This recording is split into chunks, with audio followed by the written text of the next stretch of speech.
It's been a rough stretch for Devin Haney. No way around it. Not long ago, he was riding high, undisputed, dominant, and seen as one of the brightest stars in boxing. But all of that momentum came to a crashing halt on April 20th, 2024, when Ryan Garcia handed him a loss that still lingers in the minds of fans. That night was supposed to be just another showcase for Haney, but instead, it became the moment everything changed. Even when it later surfaced that Garcia had tested positive and likely shouldn't have been cleared to fight in the first place, the sting of defeat and what it did to Haney's reputation was already locked in. And as if the loss wasn't enough, what followed was an avalanche of legal drama. Lawsuits started flying, and the focus shifted from boxing to courtroom battles. Amid all that chaos, Haney tried to get back on track in May when he squared off with Jose Ramirez. He walked away with a unanimous decision victory, but it wasn't the kind of performance that silences critics.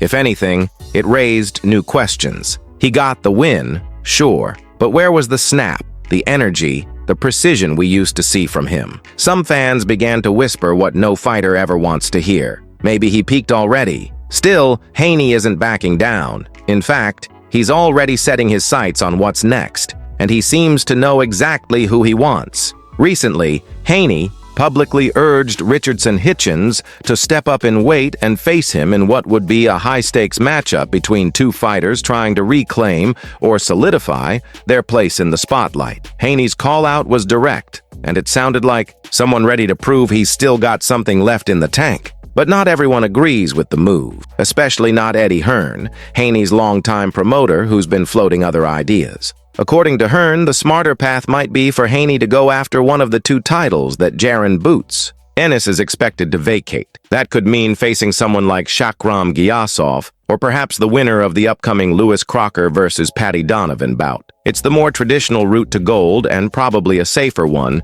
considering the stylistic matchups. But Haney doesn't seem too thrilled with that suggestion. He's clearly not looking for a safe path. He wants a statement fight, something that gets people talking again. And depending on how the Hitchens versus George Kambosos Jr. fight shakes out, he might just get his wish. Meanwhile, there's another name hovering over this entire situation: Teofimo Lopez. After Hitchens put on a dominant show against Kambosos, there's been speculation about a potential clash between Lopez and Hitchens to unify titles. Lopez, who currently holds the WBO super lightweight belt, wasn't exactly grinning ear to ear when the idea came up. His body language said a lot. Maybe he's not fully convinced that fight is the right move for him right now, but on paper, it makes perfect sense. Two champions, one unification bout, a clear path to clarity in a division that's starting to get crowded with talent. The reality, though, is that Lopez may be aiming for bigger names, bigger paydays, and more spotlight. He's in the prime of his career, and fighters only get a small window to capitalize on their peak. For all of Hitchens' skills,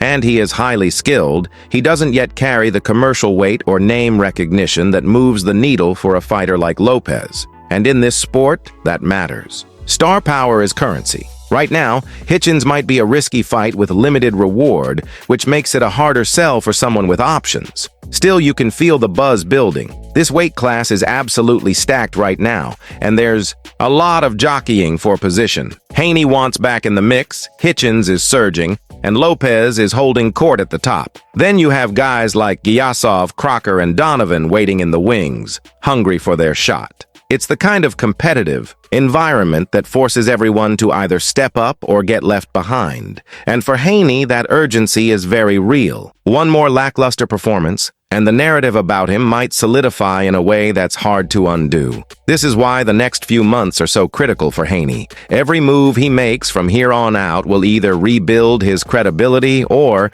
further erode it. He needs the right opponent, the right venue, and most importantly, the right version of himself to show up. The fighter who once outclassed everyone in front of him has to re-emerge. Because fans are watching, promoters are watching, and potential opponents, they're definitely paying attention. In a sport where momentum can swing overnight, Haney's next step could define the next chapter of his career. Whether it's Hitchens, one of the title hopefuls left in Ennis's wake, or a surprise opponent nobody saw coming, Haney has to make a decision soon. And it has to be the right one. His legacy isn't finished yet, but it's in a fragile place. He's no longer the undefeated golden boy. He's a talented fighter trying to recover from a very public fall. But if there's one thing boxing has taught us, it's that redemption stories always sell. And Haney, despite everything, still has the tools to write one. All he needs now is the fight that lets him prove it. Haney's confidence, even in the face of doubt,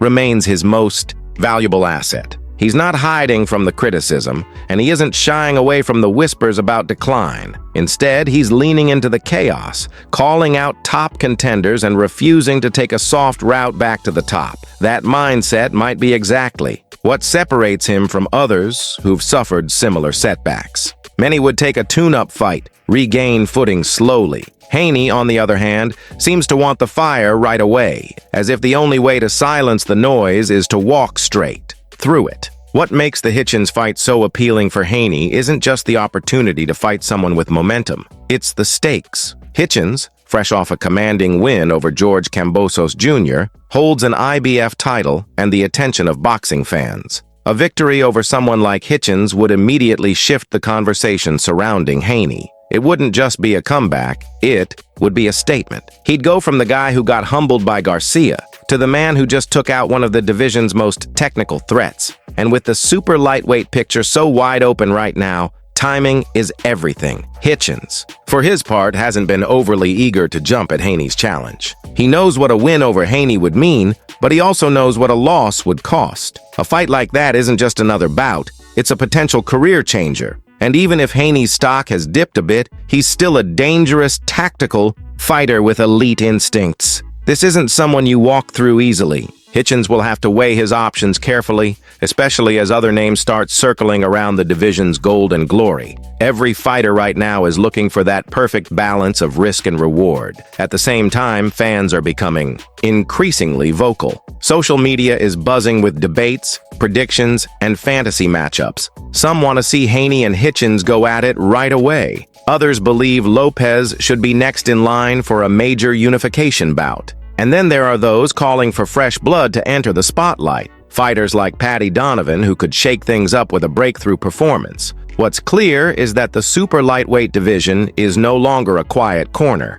of boxing. It's alive, unpredictable, and ready to explode with must-watch fights. As the dust continues to settle around Haney's career, one thing remains certain. He's not done writing his story. There's too much talent, too much heart, and too much pride for him to quietly fade away. He's made it clear he's not just looking for redemption, he's hunting legacy. And in boxing, legacy isn't given. It's earned in blood, sweat, and risk. Whether it's Hitchens, Gyasov, Lopez, or someone else entirely, the next time Haney laces up the gloves, the spotlight will be blinding. Because when everything's on the line, that's when we truly find out what a fighter is made of.